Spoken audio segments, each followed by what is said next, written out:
and jumping out the gymnasium. You wanna see the best meet us at Memorial Stadium. Kingdom.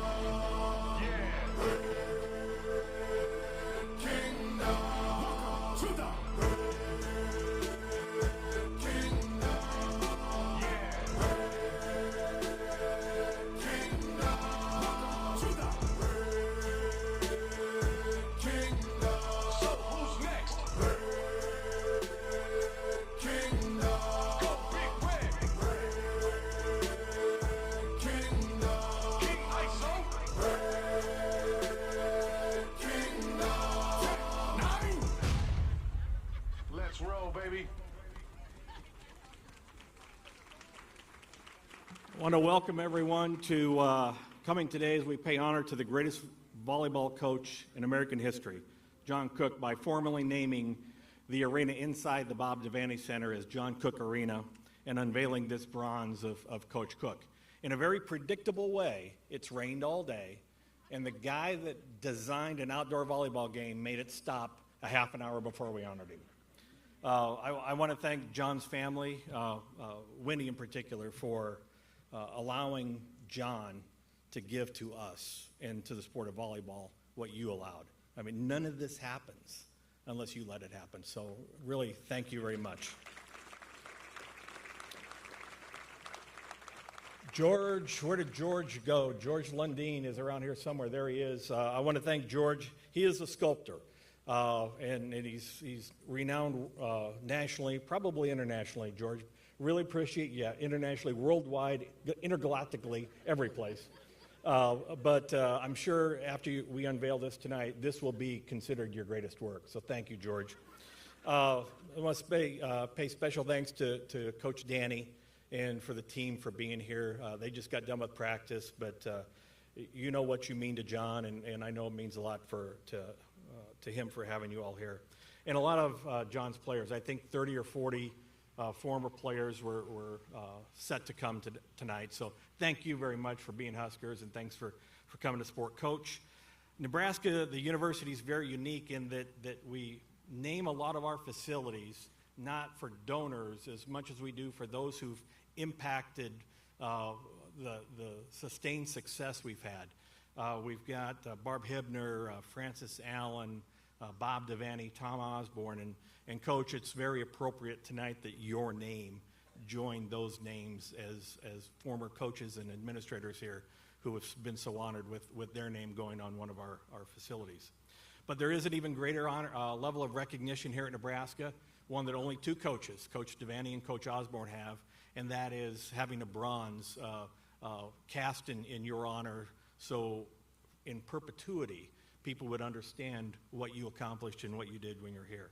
I will say this is not just about your volleyball legacy. For some of you may know that once he retired, he actually got a check in a rodeo for some cowboy skill that he has. So technically he is a professional cowboy. So we are honoring you not only as a volleyball coach, but as a professional cowboy tonight. Days like this come about because of the competitive greatness. You know, 4 national championships, I think 3-time National Coach of the Year, 14 conference championships here. But the real reason that this is all happening, because there are other people who have done that. But what John has done that sets him apart, and when I say he's the best coach in the history of our country in this sport, there's 3 things that I want to shout him out for. Number 1 is his adaptability. You know, when he came, he actually wrote letters through the Postal Service to recruits. He called them on a rotary phone. I think we had 3 channels on the television. I think it was color, not black and white, right? It hasn't been that long. But when he left as a TikTok celebrity. But what he did was gave us all a lesson that you have to continue to evolve and adapt to changing times if you want to have success. And he did it, and he taught us all a very, very valuable lesson that none of us should forget. And legacy, you know, legacies are made because you empower the success of others. John paid the bills, bought a house, bought a horse because of the wins and losses. But he built a legacy because of not that, but because of the hundreds of women who've played for him, who at the end of the day have gone out and had great success in their lives because of the lessons they got from John playing inside of his program. That is the legacy of a great coach, and that is what separates you maybe from any of the others. Shouldn't be lost on any of us that our volleyball program is being led by 3 of those women, which says maybe as much as anything about what you've done for this university. And finally, 92,003. You know, the single greatest women's event, probably not just in the history of certainly Nebraska, but of our country and maybe worldwide.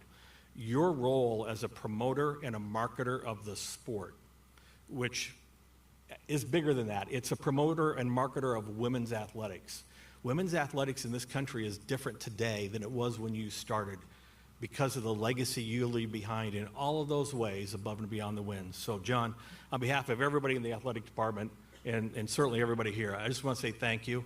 I was proud to share just a little bit of time. I hope you didn't leave because I came as the athletic director, but proud to share the time I got to share with you, and we're all very, very proud of you. Thanks, John. Now, we have a couple of other speakers before John, and first I would like to introduce the president of the University of Nebraska, Dr. Jeff Gold.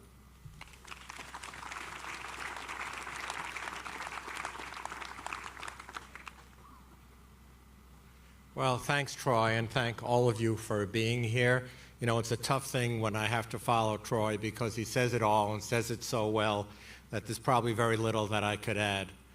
But I would like to specifically, of course, congratulate John for 25 wonderful years here and a lifelong career dedicated to bringing out the best in other people in the broadest possible sense. I want to thank and congratulate our team. You are the best of the best. You're so deserving of all of the accolades, and I look forward not just to this season, but to many, many more to come.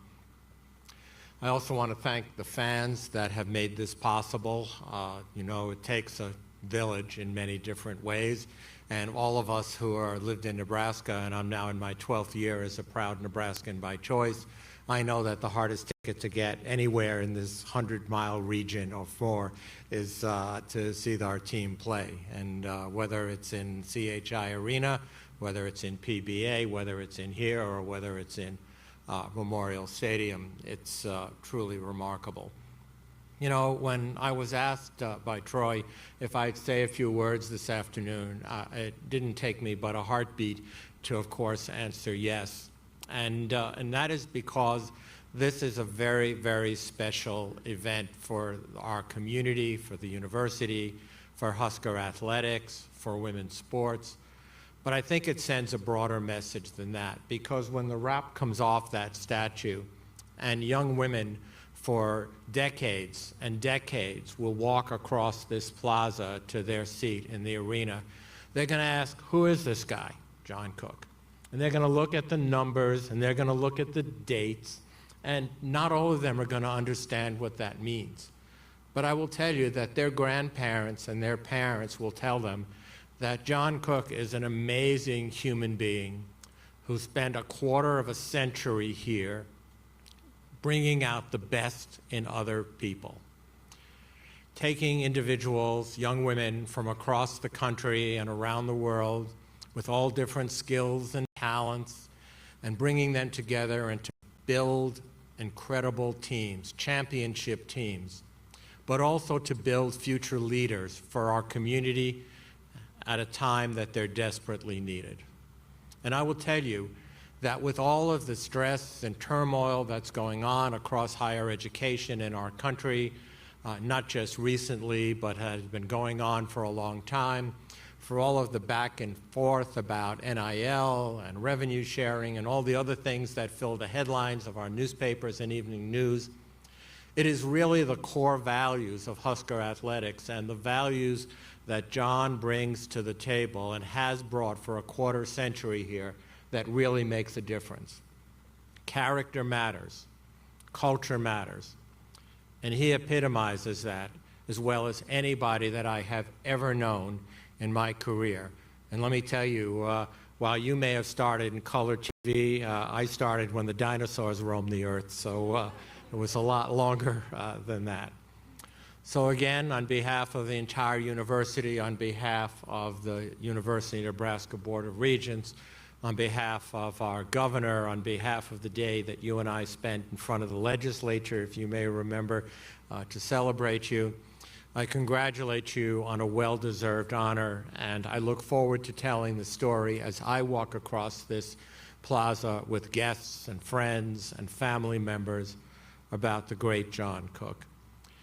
And one of the most important things, frankly, as I said, he has done is to bring out the best in other people, to bring out the best in his players, in his assistant coaches, in his colleagues, to set an example for not just the other sports, but for the chancellors, for the deans, for all that have watched and emulated the excellence, what I would call the extraordinary culture that you've created. And there is none better than our new coach. And Danny, it has been such an incredible pleasure to get to know you, to get to know your family, and to extend the warmest possible welcome for you back to Nebraska and to the podium today. Let's hear it for our coach.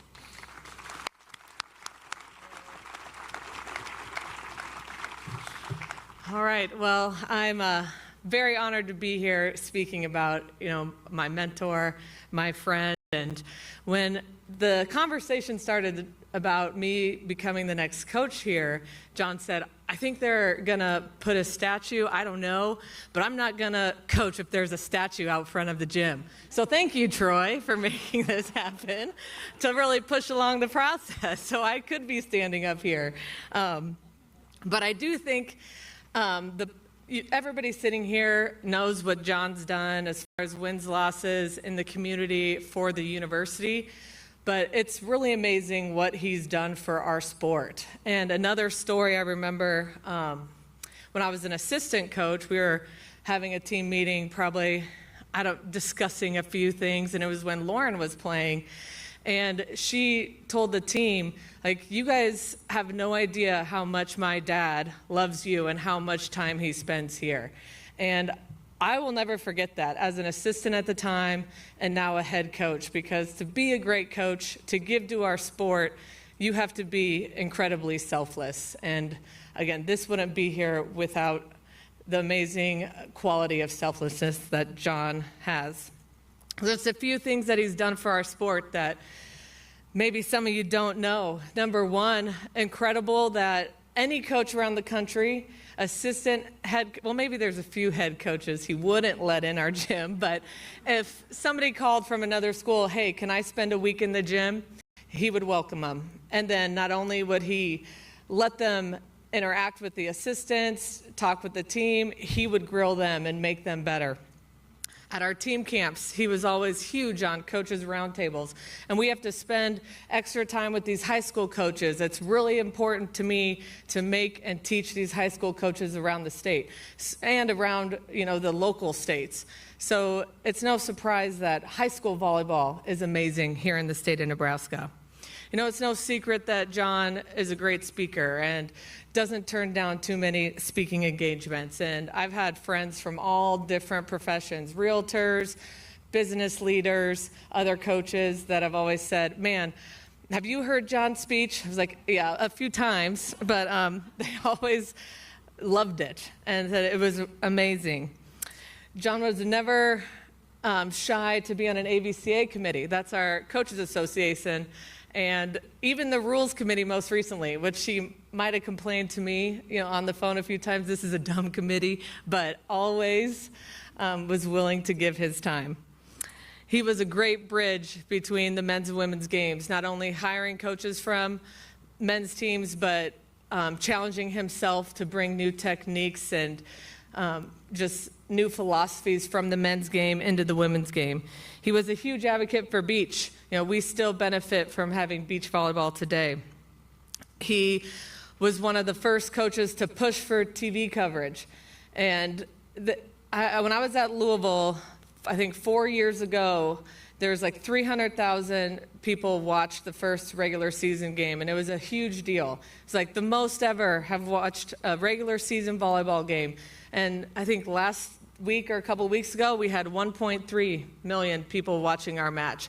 And that's a huge props to John, and again, pushing for TV coverage and always pushing the envelope. The amazing Terraflex floor. You know, again, as a fan, you might not realize how important that is, but John, we were the first ones to have it, and John challenged every school to get it. It's the best floor for volleyball. It's great for our athletes, and most importantly, it helps prepare them to be pros and to have longevity in our sport. John was one of the first to go overseas with a team, particularly to China. And I know there's been a lot of documentaries on that, but on top of just going overseas, Nebraska brought the media to promote it. They brought TV cameras so we could show everybody that volleyball could go on foreign trips and how beneficial it was, not only for the sport, but for the athletes. And I know Troy already mentioned it, but he was always open to media and even social media, which might not have been the most comfortable thing for John, but yes, he left a TikTok star. And I think one of the most important things that John has done for our sport is just create a lineage of assistant coaches, club coaches, high school coaches, and people that are passionate about staying in the sport of volleyball. There's no other program in the country, not even close, that has as many ties into the volleyball world, from Division I all the way down to club, and that are continuing to push the sport forward. And it's pretty amazing. Like, what I've learned from him is, again, to continue to make our sport better and bigger, and to dream big and to not give up. So I really appreciate John leading the way for that and empowering us to continue to lead the way. But thank you, John, for everything that you've done. And it's hard for me to introduce without getting emotional, but when I introduced John to the stage, not only an amazing coach, an amazing mentor, but a great friend and somebody who's always there to pick up the call when you need him.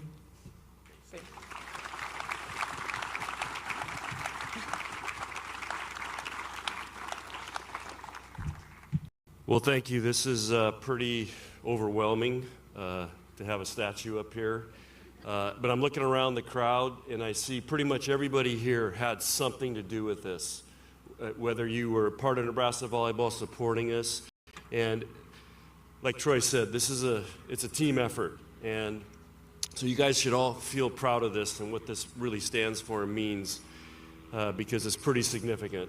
And again, it's overwhelming. Huskers, I'm fired up you're here. Appreciate it. Thank you.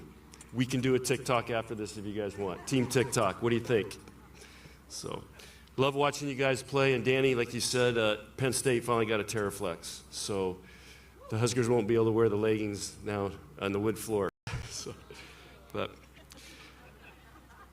So I was trying to think of what could I talk about today, and I just want to reflect a little bit about some things over the course of my career here that happened. Some of them you may not know about, some you may know about. And the first thing is, I was thinking, if my parents were still alive, I would sit down with them and say, hey, Mom and Dad, Nebraska's going to build me a statue. What do you think about that? Pretty cool. Both my parents were in high school when I was born. We lived in Chula Vista, California, on the Mexican border in California.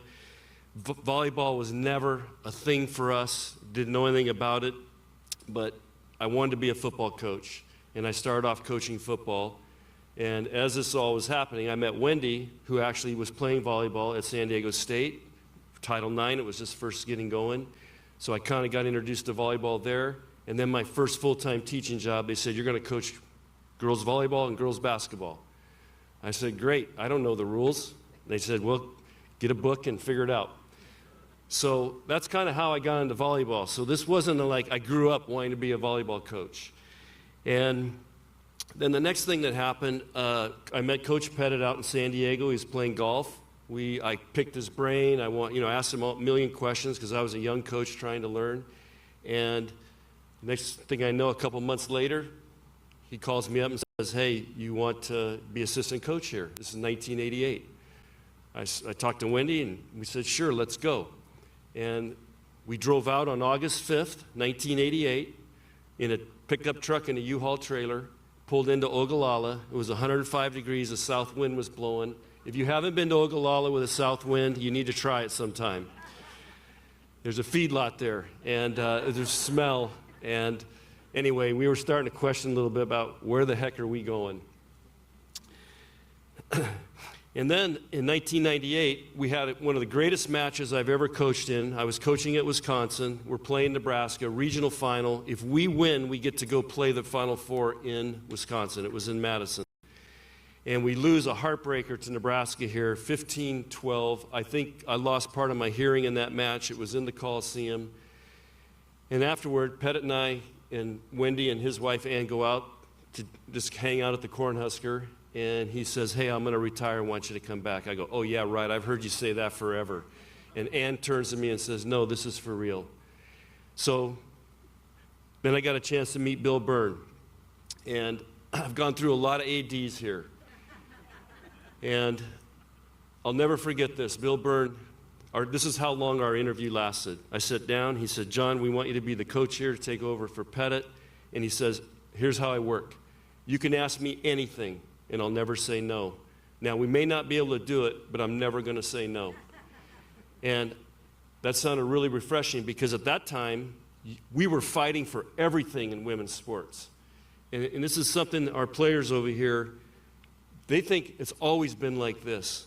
And I can remember our first years in the Coliseum. We had no locker room. It was bussing everywhere. It was a different world. And so we had to fight. And when he said that, I said, this is where I want to be. And then in 2000, there used to be a club here called the Beef Club.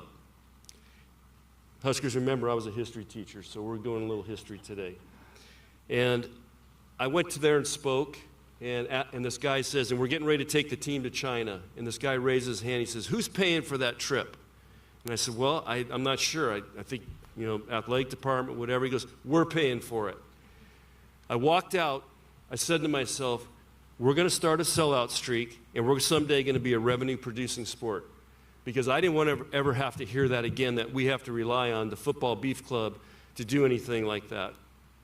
And we started the sellout streak in 2001. We've sold out every match since then. And that's historic for any program in this country. But it all started from that. And again, thank you to the fans and the support we've had here. And it was, I never did see that guy again, but I've told that story a lot of times, so hopefully he heard it. And something else.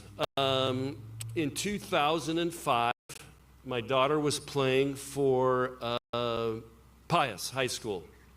She was a freshman there. And they had a priest that would go with them to all the matches, Father Courtney. And one day I went to one of Lauren's matches, and he came up to me and he gave me this rosary. And he said, you need to coach with this. This has been in my pocket for every match ever since 2005. And just little things like that and what helped with that, Coach Krzyzewski also had a rosary, I found out, in his whole coaching career. Sometimes we need something to stand on, something a little extra, and I appreciate the people that think and offer something like that. And then in 2006, we had this great team coming back. That's when Danny went to libero, and the National Player of the Year, Christina Hoteling, hurt her shoulder, was out. So we were down to 2 outside hitters left besides Jordan Larson, and it was Danny Mancuso. And we're getting ready to play. We get to the Final Four. We beat UCLA in the semifinals. We're getting ready to play Stanford, who had an unbelievable team in the finals. And I'm thinking, there's no way we're going to win this match. That's how coaches think sometimes.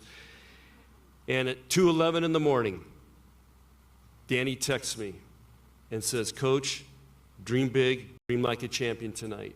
And that has been the theme ever since then, to dream big. And she started that. She actually sent me a beautiful text today. She couldn't be here. is one of her about 18 kids that she had to go to the doctor or something. She has a huge family. She married Roy Halu, a running back here.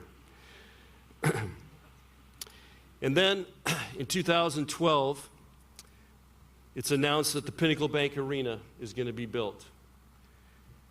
And I get a call from the reporters, hey, are you guys going to go into Devaney?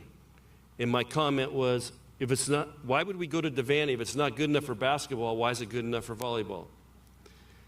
I get a call about 20 minutes later. Coach Osborne's secretary, he was the athletic director at the time, he says, get over here. So I walk in and she goes, his veins are popping out. I've never seen him so mad.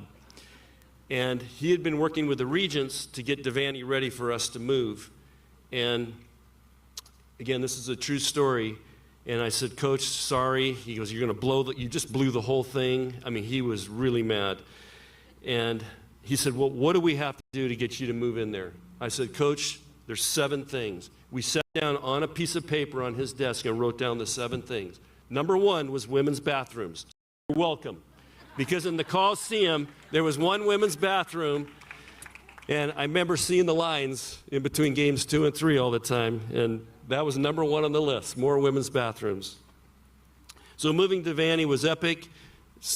9,000 selling out. And I think Troy is going to increase the capacity because there's such a demand for tickets. 2015, real simple. We beat Texas 3-0 for the national championship. Doesn't get much better than that. In 2017, the trip. We're playing Penn State in the Final Four. They have match point. We hit a ball over. The setter's running in to set it. They win that point. They win and get to go to the national championship match. The setter trips over the outside hitter coming across. Boom, both people go down, the ball drops. We somehow come back, win that match in 5. I think it was 15-13 in the 5th. And the highlight of that was Lindsay, my coaches, Pat Loxton, who was our senior women's administrator at the time. Kristen, you're here, so this is putting some pressure on you. We all, in Kansas City, it was a beautiful night. We're on top of this plaza hotel, a big rooftop thing, and we're all smoking cigars. It was unbelievable. Pat actually texted me today and reminded me of that. So those are the little things that make all this worth it. And when you work so hard, and as like I say, we coach 364 days a year for that one opportunity to play for a national championship. And of course, the stadium match. Not only was that an epic event, it's in Nebraska, but it really has set women's sports a significant jump into the future here and how important it is. TV ratings are killing it, as Danny said. Attendance is way up everywhere. Combine that with Caitlin Clark, it's elevated women's sports, and that was a significant moment in history. And I hope all of you guys were there and got to be a part of that. So Troy, I want to thank you again for this. And Danny was right. He told me we're going to build this thing this year no matter what. And I said, yeah, I'm not coaching if we're doing it. It's enough pressure coaching here without having a statue out here. But, and I really want to thank the 2 people that were here the longest with me working here. Jolene, our trainer. I can't, Jolene, I'm not 23 years or something. And Lindsay, who played, coached, director of ops. And you guys have been a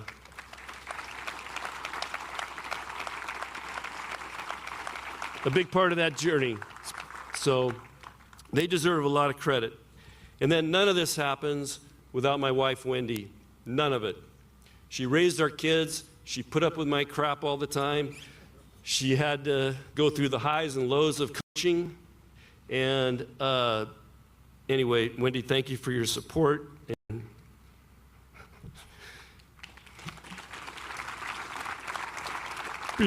be in my team. And George and Ladine, thank you. I've known George for a long time. Going through this process was really cool on how they do this. Artists are amazing what they do. And to see the process go through and how they do it, it's truly remarkable. If you ever get a chance to go to a studio, do it. Having said that, again, thank you everybody for being here. It's hard to wrap my head around all this, but again, this is all about Nebraska volleyball and what it's done in this country and how we've set the standard for everybody else in this country. So thank you very much for being here. Go Big Red. There's no place like Nebraska.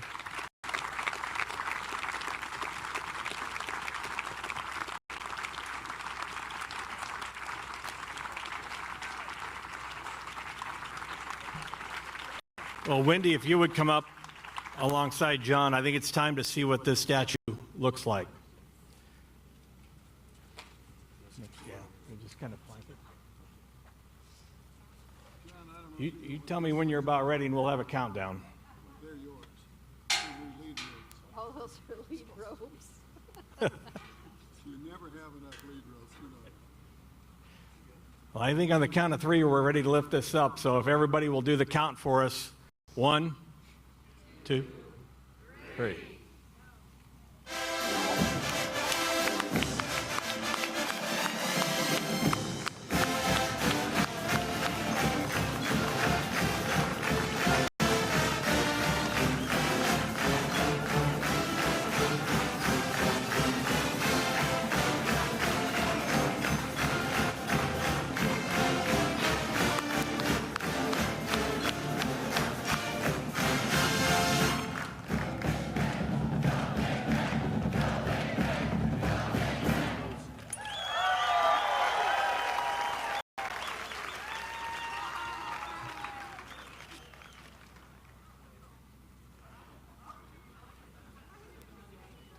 So we'd like to invite everybody to come up, take some pictures with both Johns, and hang around. We have a reception up in the arena here shortly, but thanks all for coming to share this time with John and Wendy.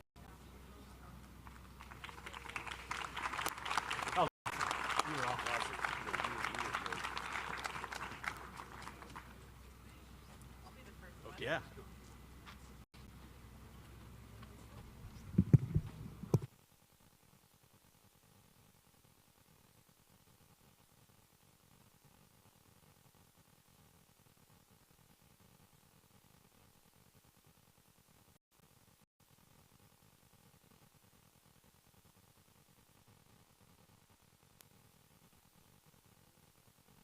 In America too, she's a good girl.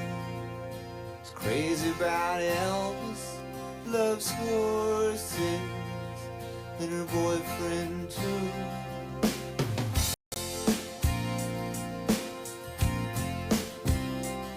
And it's a long day living in Reseda. There's a freeway running through the yard, and I'm a bad boy, 'cause I don't even miss her. I'm a bad